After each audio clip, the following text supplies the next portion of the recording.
Good morning, true crime friends. How y'all doing? Listen, we are on verdict watch in the Brian Walshe case. Oh, I'm so excited. You know the way I love a verdict. But first, we have to talk about what happened the other day at closing statements. Oh, I'm going to tell you every single thing. But first, you know what you need to do. Please like this video, subscribe to the channel, share it out, and hit that hype button. It's the beginning of the week. YouTube gives you 3 hypes a week. And if I could get a couple of those, oh, I would be eternally grateful. Me and you, we're going to get to 30,000 subscribers together. Okay, so look, the closing arguments, closing statements, whatever. In the Commonwealth of Massachusetts, the defense gets up first and they tell their little tale of woes, or excuse me, they tell their side of the story, how they see the evidence, and then the Commonwealth stands up and they give their side of the evidence. There's no rebuttal. There's no, in some states, in some cases, the state gets to go twice in other states, but in Massachusetts, that's not the way it works. This is these attorneys' last chance to stand up and tell the jury how they see the evidence and try and convince them. I was on the edge of my seat. Those Google searches are so devastating. I was like, how will the defense handle them? Well, I will summarize for you what the defense said. Please, no, you are not here for facts. F-A-C-T-S, nope. This is not Reuters. If you need actual news, please immediately consult a news source. Not here, honey, but let me tell you what I heard. So, first of all, Mr. Tipton stands up, and in a soft voice, he was just like, Brian Walshe was a loving dad. And I immediately thought, till he cut her up. Because he did cut her out, right? Anyway, he was like, Brian Walshe was a loving dad. He had those terrible Google searches. Yes, he disposed of her body, but he loved her. Sir, you have lost me in the first 3 sentences. I was like, okay. And then he goes on to explain, Brian didn't know about the affair. Brian's mom said a psychic told him. There's no evidence that Brian knew anything about this affair. But why? What caused Anna's death? The Commonwealth has offered you no proof. And I was like, there's a lot of circumstantial evidence though, sir. So Mr. Tipton is like, what happened? Something happened. So that's what you're going with. Something happened. Okay. Excellent. He was just like, something happened. It was sudden. It was unexpected. It was unbelievable. And I was like he stabbed her or something? Because that's sudden, unexpected, and unbelievable. And he says, it was an unexpected death. Keep in mind, everything that he just mentioned does not leave out the possibility that Brian this lady to death. That would be sudden. That would be unexpected. That would be unbelievable. That ain't mean he didn't do it. And I was like, I think he's describing how Brian killed this lady. But he didn't say that explicitly. And so I was like, let's just go based on the man's words. Although I was giving him all the side eye in the world. I was like, Mr. Tipton, what you doing, boo? What are you doing? And then he was like, Brian was loving. Jim Mutlu said he was loving. The teacher down at the school, she said Brian was a very involved parent. Anna trusted him to take care of their 3 little kids. Did he have some bad Google searches? Yes. He Googled things that were unfortunate. He disposed of her body. But what evidence is there? Do they have any evidence of murder? No. Sir, he Googled how to disassemble a body and what makes a body smell better. What are you talking about? I was like, Mr. Tipton, listen, I know you have a tough job and you'll have a lot to work with, but heifer what? Please hold. I have already talked my throat dry. Mr. Tipton says, the Commonwealth is cherry picking this data. Those Google searches, there were thousands and thousands of them. They cherry picked the ones that were just involved in the red rum. I mean, who doesn't Google how to disassemble a body and what cleaners get rid of DNA? That's just regular run-of-the-mill stuff. Mr. Tipton, do you hear yourself? I am a creative person, right? I knit socks, I build things. I do this channel with no script at all, although I do have bullet points. There's no way in the world, that I could be so creative to come up with this story. I was like, points for creativity. Mr. Tipton, can I send you some lovely Christmas socks that I knitted? Because you, sir, have earned them with this crazy behind closing. Okay, he was just like, there was no DNA on the knife. There was no blood on that knife. They don't have any evidence. Nothing was suspicious. Sir, everything was suspicious. Every single thing was suspicious. Everything. Also, sir, did you see that knife? Because I saw the knife. It looked like it had been soaked overnight in bleach. You know what kills DNA and blood? Bleach. But we're going to act like that's not suspicious. Okay, and it was in the cereal cabinet. Everybody knows that that cabinet up above the refrigerator, that's the cereal cabinet. That's where you keep the cereal. Why you got a sharp knife in the cereal cabinet that looks like it's been soaked in bleach within an inch of its life? Sir, everything about this was suspicious. But go on. He was just like, there was a hole in the bedroom ceiling. That was not suspicious. On what planet is a hole in the bedroom ceiling not suspicious? Especially since it looked like it was neatly cut out. He's like, Brian lied, but he didn't kill that lady. There was no plan. Okay, sir. He was like, in all those Google searches, it was 6 hours before he added the word murder. Sir, the idea that he added the M word at all is crazy. And let me guess, he kept searching, what do you do when you find a dead body? And the internet was like, boy, call 911, call help, call, an ambulance, call a funeral home, something like that. Instead of getting good common sense advice or taking good common sense advice, he's like, dang, they keep telling me legal things to do. How do I find illegal? What illegal? Oh, I know. I'll just add a crime to this and then it'll give me better search results. So Mr. Tipton was like, he was 6 hours in before he added red rum to these searches. He just was trying to get a better search. Sir, then why did he add the words crime scene to his Google searches? Was that him also trying to get better search results? Mr. Tipton, I, as a creative, appreciate your creativity. As a regular human being, sir, you got to be out of your rabbit ass mind. What is happening? And then he's like, the Commonwealth mentioned iMessenger.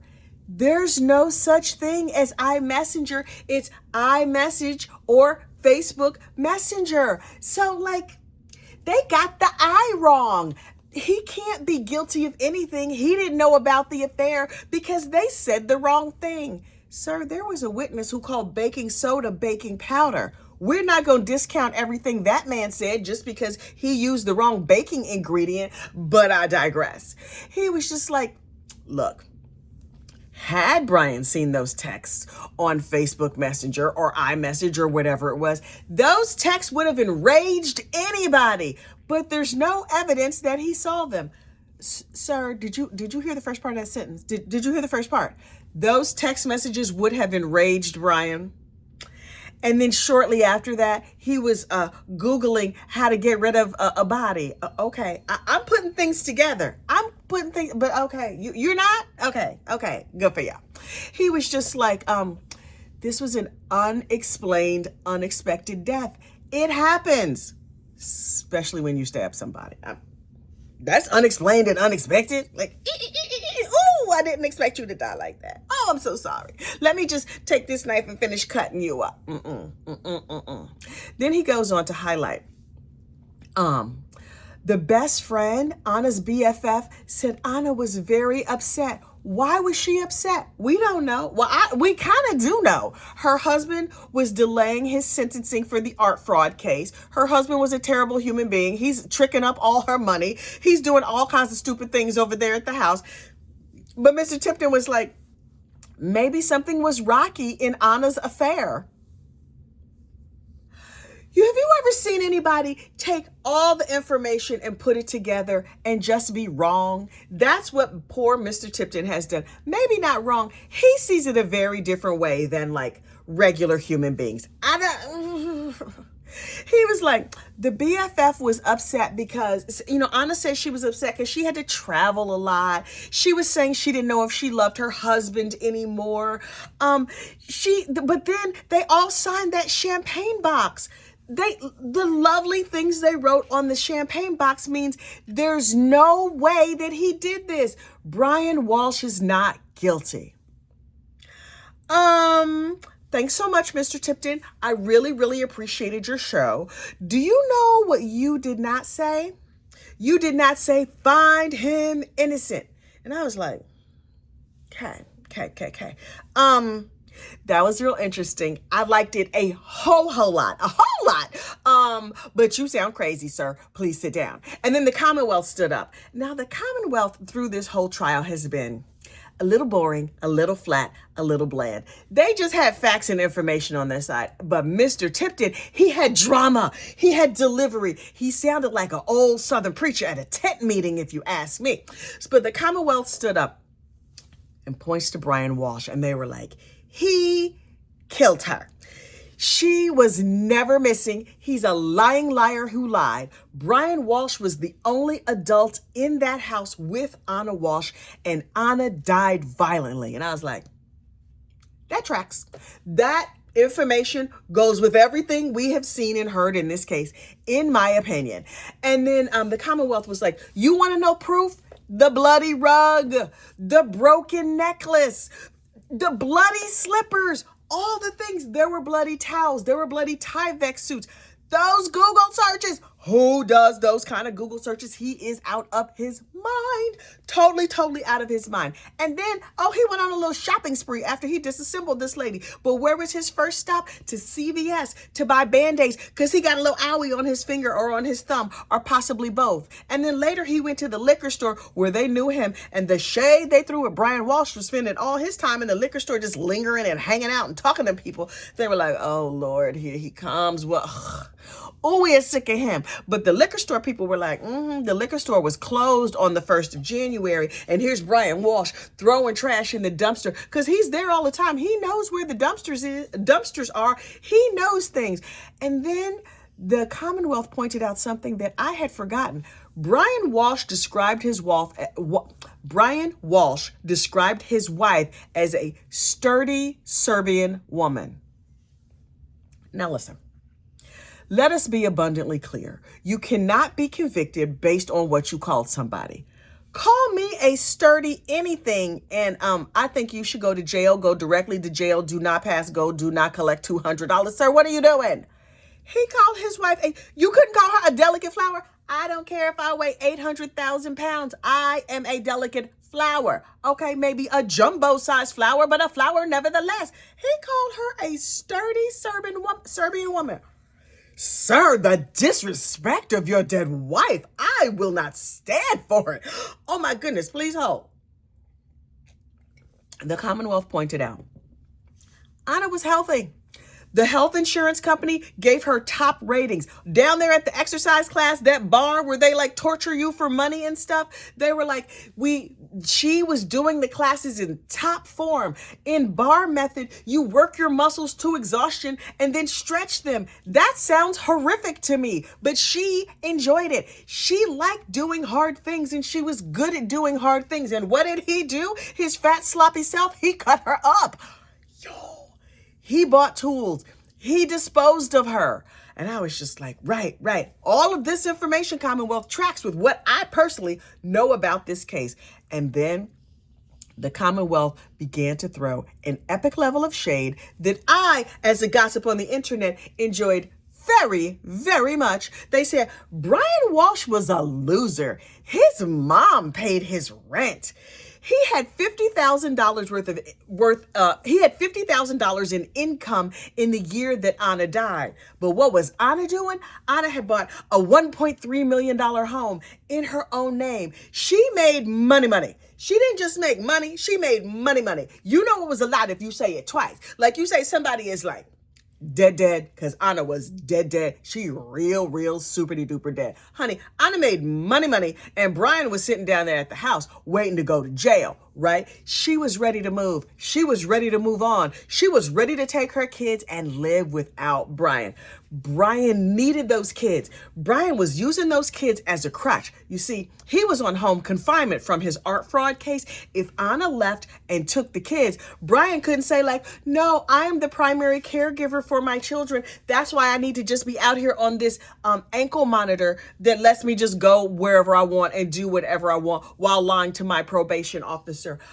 Brian needed those kids. And Anna was like, can you just go to jail already? I feel like we would be better off if you would just go to jail already. Keep in mind, at the time, they thought Brian might do 1 year in federal prison. Anna was willing to have him do that, which is kind of hilarious to me. She like, look, this been going on for a long time. Your case was in 2018. It's now 2022. I'm still dealing with this nonsense. Can't you just go to prison? Because I need a break from you. That's what she said in my mind. Also, in addition to having money, and a new house that she had set up to include her new children. Oh, she had bedrooms for the kids. Everything was set up. All the toys were there. Everything was there. You know what else Anna had? A boyfriend. That little boyfriend she had down there in DC, the real estate agent dude. She had gone from having no level of intimacy in her life. All of a sudden, she had herself a boyfriend. He was diddling her kibbles and bits as often as humanly possible. They were traveling together. They were doing all the things. Now, the defense is saying Brian didn't know about the travel, but Brian told the police he monitored that credit card. And if he's monitoring that credit card, the JetBlue, whatever it was, he said, he was like, wait. What is this? She's supposed to be going to Serbia to visit her probably sturdy mama. And she's over here in Ireland for a week, you say. Now, did he know that Anna was traveling with her boo thing? Unclear, but he was looking at her messages. He knew what was going on. Additionally, Anna missed Thanksgiving with her family so she could spend it all hugged up with her boo over there in Ireland. And then she went to visit her mama in Serbia. Anna missed Christmas Eve with her children. She missed Christmas Day with her children. In fact, Christmas Day, she showed up in the evening, 8 o'clock at night, spent one day, and then flew back to DC. You think Brian wasn't heated? In my opinion, Brian was heated. She spent all this time having fun and bumping uglies with that nice Mr. Fastow. Brian was upset. And Brian Googled Will Fastow. He knew he was losing her. He knew she was getting done by the real estate agent. He knew he was on his way out. He looked up divorce. He looked up DC divorce laws. He was trying to figure out like how to divide up the property and everything. Additionally, Brian Walshe said he lost his cell phone. You know what happened to that lost cell phone? During the time it was lost, the data on the phone shows it was charging and the phone opened and closed several times. And so Brian was setting up his alibi. Look, between me and you, the biggest proof of premeditation is that phone. Yeah. Also, the fact that the day he couldn't find Anna, he Googled Anna Walshe found dead. Now, there's a bunch of different ways to see that particular Google search. It took place a week before she passed. In my mind, he was floating trial balloons in his head. You know how, like, if you want to do something big, you first start by, like, dropping it into sentences. Ooh, I think I'm going to try and fly to the moon. I think I might start a YouTube channel. And you just start floating it out there. You just put it out there, here, there, and everywhere, till it gets real comfortable in your brain. So when Anna Walshe is found dead, he's just like, oh, that idea never crossed my mind, except for, sir, we have it on your Google searches. But all that part is just my opinion. Anyway, down at the police station, you notice how Brian's demeanor changed when they start mentioning those searches? The police were like, so, sir, what do you think happened? He's like, oh, I don't know. I'm grieving a real lot. I'm sad. My children, the whole situation. My mother is very upset. Lies. And then they were like, right, so we've seen your Google searches. He's like, you know, his butt got tight, right? He was like, what happened was the kids, the kids that they had the computer. What Brian didn't know was that the kid's iPad was syncing with like the Apple ID account. He's like, I'm going to be over here on my Mac computer and I'm just going to search for all the things that I want to search for. I'm sure everything is going to be fine. Nobody is going to know I'm doing all these terrible searches. But then when the police were like, can we have your phone and all the iPads and everything? He was like, I need my computer right here. This is my emotional support electronic. But you could have all the other phones and stuff, thinking they don't have the actual computer. So they're never going to see all the terrible things that I search for. Meanwhile, the police were like, we got bandwidth, we got Wi-Fi, and we got skills. Oh, I spy with my little eye a whole bunch of suspicious searches that Brian didn't know we could see. Additionally, about that phone, Brian said his phone was lost, right? But on January 1st, the day that Anna went missing, Brian just went in and deleted the reservation for dinner that he had for himself and his wife. The lost phone deleted that dinner reservation, Brian? Okay. I see you, sir. I see you. Everybody sees you. You know what he didn't search for? Causes of unexpected death. What to do when someone passes away unexpectedly. Dead like a carp on the floor in the living room with a knife sticking out of her chest. What do we do now? How to do CPR. What is the number to call 911? He didn't search any of those things. What he did instead was he set up the basement with plastic tarps. He bought a Tyvek suit, and then he Googled how to dismember a lady who has done you wrong. That's not exactly what he Googled. He Googled how to disassemble a body and how to clean up the smell, how to make it smell better. What combination of baking soda and peroxide and ammonia and bleach and other things are going to get rid of all this DNA.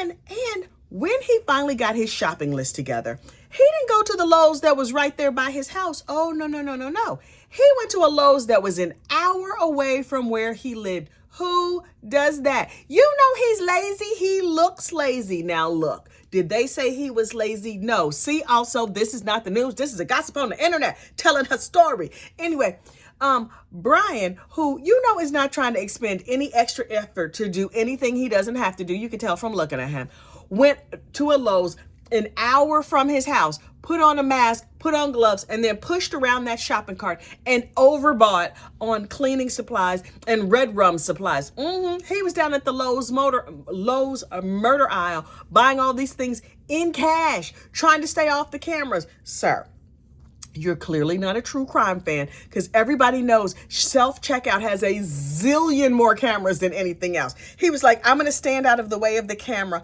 on the self-checkout register that I'm using, but I'm just going to lean over and peek at the price. Meanwhile, the camera across the way was catching you, the camera up above. Child, your money probably had cameras in it. I don't know. But when he was there at the store buying all the cleanup supplies, he was calm. He paid in cash. He wore those gloves. He tried to avoid the cameras, but he was very, very bad at it. He made a list, checked it twice, and then took his child to go with him while he bought cleaning supplies. Lots and lots and lots. Almost $500 worth of cleaning supplies. Sarah. To close out their final statement, the Commonwealth showed a picture of Anna and her creepy friend Jim and their little child on New Year's Eve, and they say, don't let him get away with murder. And I was like, oh my God, it was good. It was good. And then the judge said some nice things and sent them off to deliberate. Now, me personally, look, I had decided early on, I have prejudged this case, and I can do that because I'm not on the jury. I, again, am a big mouth lady from New Jersey who's sitting in her living room. So I was like, oh, he did this. Can we all just agree that he did this? But in Massachusetts, they're like, don't take a first straw poll. Everybody pour over everything and go through the evidence. Now, there was 9 days of trial. I believe the calculation is expect like an hour for every day of trial. Okay, so that means they should deliberate for approximately 9 hours. That is just Kathy math. That's not based on anything really. In the meantime, while we're waiting for this jury to come back and find him guilty, tell us what they think. There are some people out here who have alternate theories of the crime. Now listen, these alternate theories are giving me life. I don't know if they are based on, some of it seems like people's wild imaginings, which I kind of love as a creative myself. We can only go based on what was shown in the court. But yesterday, I did a live stream with Emily C. and Kimberly, and we talked about, well, first of all, Emily C. Good morning, Emily C. Please go over and watch her channel. She is very, very, very funny and gave all kinds of deep, dark tea. She didn't just have tea, honey. She had tea about what happened in court on the days that Kim and Emily, I just messed up those names.